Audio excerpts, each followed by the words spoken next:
Hey guys, what's going on? My name is Dar Cinema, and once again, I am coming to you that time of the week. Wait 2 weeks for this new episode of RWBY. So I'm gonna sit down, watch it right now, and I will be right back to you with my reaction.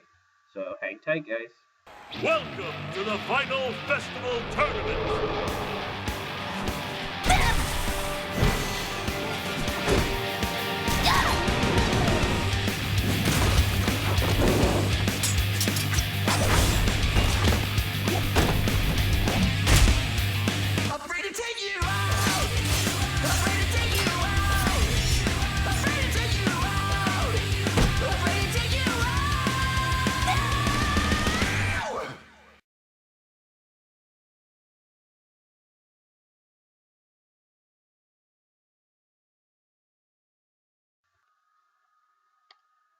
Okay, wow, what a lot to go through in this episode, guys. So I'm gonna try and break it down real quick for you.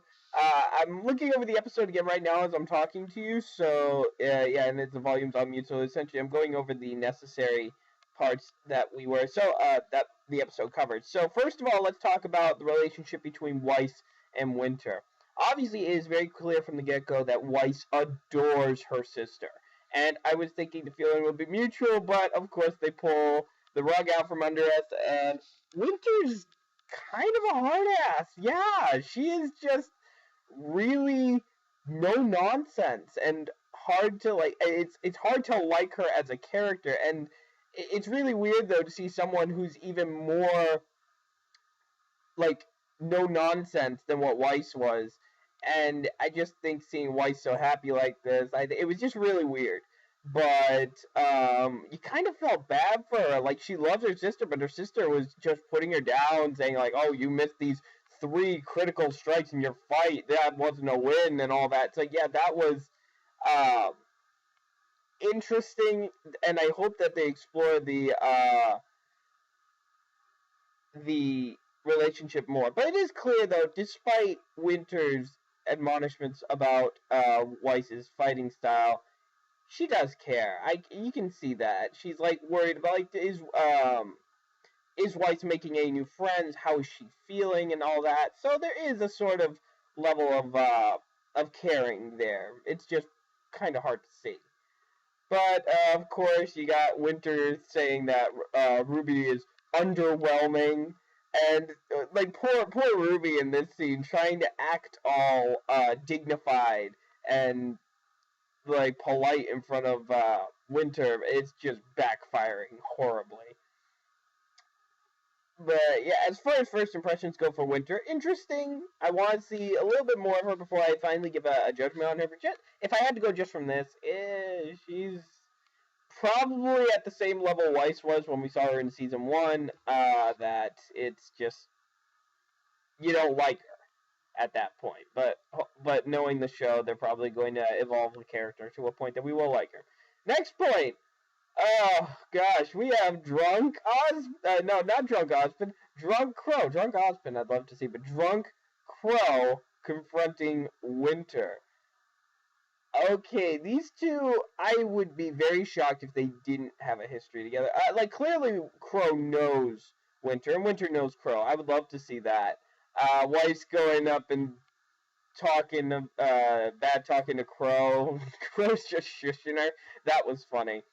The fight, though, between Crow and Winter, easily one of my favorites of the season so far. Everything was just fast paced, and to be honest, it was the first time of seeing Crow fight, and even drunk. I mean, if that's Crow when he's drunk, I'd hate to see him fight when he's sober. But yeah, it was. I just love this kind of reckless abandon that you find with Crow's character, and definitely you can see why RWBY is related to him in some fashion. It's it's like clear as day in my opinion by the way they act. And after the fight, actually, there that kind of solidifies that with the way that RWBY and Crow talk to each other. So, and then what's so funny is I think the funniest scene during the fight was when RWBY was saying, "Hey, what's going on?" And Weiss goes, "Some like weird guys attacking my sister. He's like, "Oh, that's terrible! It's oh my God, it's my Uncle Crow! Kick her butt!" And I said that was actually really really funny. Just the way that this just completely 180, and then Weiss just for the spirit competition is like, "No, kick his butt, teach him some manners, Winter." Also, interesting note is that we have Mercury passing by the fight during the fight between Winter and Crow, and you can tell he's not happy about it. He's scared by something. I would think it's Crow because really I don't think Winter's as intimidating, I believe, as Crow would be because I mean we've heard a lot about Crow. He taught RWBY how to use a scythe. Though to be honest though, Crow's weapon it looks like it's more of a sword than a scythe. We did see it mecha shift into what looked like a scythe near the end. Also, yeah, that was that. I hope we actually get to see the full scythe.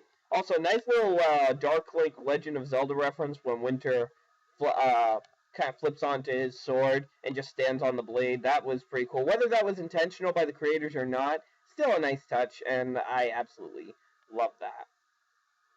Definitely one of the longer fights I think we've seen this season. It went on for quite a bit of time, but yeah, I mean, yeah, and I'm watching the mecha shift right now. Yeah, you can clearly see as Winter was charging up, Crow had his weapon turning into a scythe, but then he stopped. So hopefully by the end of the season we'll be able to see how his scythe, how he fights with a scythe. Though I assume it will be very similar to RWBY. And then we have, obviously, we have Ironwood. We get to see Penny again. So even though Penny didn't really get some speaking parts, it's nice to see her again. Ironwood is kind of telling off Winter, so Winter apparently is now working with Ironwood as Crow's sellout comment, if that was anything to go by. The biggest, again, we get to see RWBY hanging out with Uncle Crow and basically being seeing how just their general attitude and carefree nature just kind of translates over to each other, and you can tell that Crow like adores RWBY, and it's very clear about that. And I would like more scenes between RWBY and Crow and Yang. I would love to see that, all three of them together. That would be fantastic. If I sound like I'm rambling, it's just because I woke up and I saw this episode. I don't have the sponsorship, so I'm not able to watch these episodes on Saturday. So, yeah, there's that. Then we get to probably the biggest scene, one of the biggest scenes of the entire episode, is the meeting between Winter, Ironwood, Ozpin, Glinda, and Crow. And definitely, the question, the issue that's being brought up is the same issue that has been talked about during Season 2, and that was, like, how effective is General Ironwood in bringing, like, a fleet and an army to Vale? And does that really send the right message? Does that show that we're afraid of what we're facing? And if Crow is anything to go by, Crow said that what was out there, what they're building, and what she's building, apparently, I don't know if he's referring to Cinder, but they're saying, yeah, like, what she's building, that is fear. So, also, yeah, apparently Crow's always drunk. We hear. He's like, why'd you attack him? He's like, he was drunk, he's always drunk, and they all look at Crow as he's drinking from a flask, and he's just like, oops, probably shouldn't do this. But yeah, so that's the thing is, there's very little love lost between Crow and Ironwood. He's apparently been gone dark for quite a few weeks, and now this is like the first time they've seen him. So, but apparently, Crow is mad at them for not trying to reestablish communications with him. The other big thing going on, I don't know if any of you guys spotted this, but right when Ironwood was going to pick up his phone or the scroll after the hologram, right when the hologram was disappearing, you could see the chess piece. Now, the chess piece we know had significance in Season 2 when Cinder was hacking into the communications, and there was that, I think it looks like it was a chess piece appearing on the screen. So I believe now that Cinder is hacked into another access port of Ironwood's scroll. Then for one of the last scenes, probably the biggest WTF of it was Cinder was talking to Mercury about Crow, and it's like, what should we do at this point? Cinder said, we continue as we are. They don't know who we are yet, so we're just going to stay the course and see what we need to do. She picks up her scroll and she starts searching through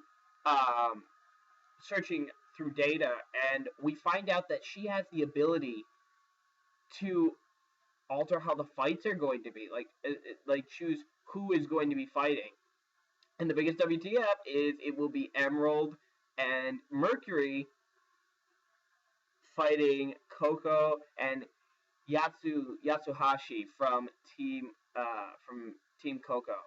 From, I believe, yes, Team Coffee. Whoa, I'm really tired today. Anyway, we saw how Team Coffee fought at the end of Season 2 during the finale. So, but looking at that evil smirk on Cinder's face, she knows what's going on. But what a good episode. I actually thought, I was not expecting Winter to act the way she did. Elizabeth Maxwell did a fantastic job. Vic Mignogna, as always, did a fantastic job. And I'm glad that he didn't resort to his default Edward Elric voice. Because that's what a lot of my friends who watch anime were actually talking to me about this. When I said, oh, Vic Mignogna is going to be in RWBY, they're saying, oh, he's going to act as Vic Mignogna. He's not going to be any particular character. His voice will be just Vic Mignogna. He's gonna do the default voice, which is pretty much Edward Elric. I mean, look at Naruto, guys. If you guys have ever seen the flashback with where young Kakashi and Obito, Vic Mignogna was the voice of the young Obito. So, and that's not hard to imagine, considering that him and Edward Elric sounded pretty similar. But this time, I actually thought he sounded different. If you guys disagree, please leave a comment down below. I liked this episode. Liked it immensely. And Season 3, again, this is really, I think, a trial by fire for Rooster Teeth. Without Monty, this is, it's just really different for them to see how do they go about this. I know they got the story. They have everything that's going to happen during the story for right up until the end of the show, or at least the first story arc with whatever's being done with Cinder and the White Fang. But like, it's that episode, each individual episode with the interactions between characters. I think more. If I could talk today, that would be fantastic.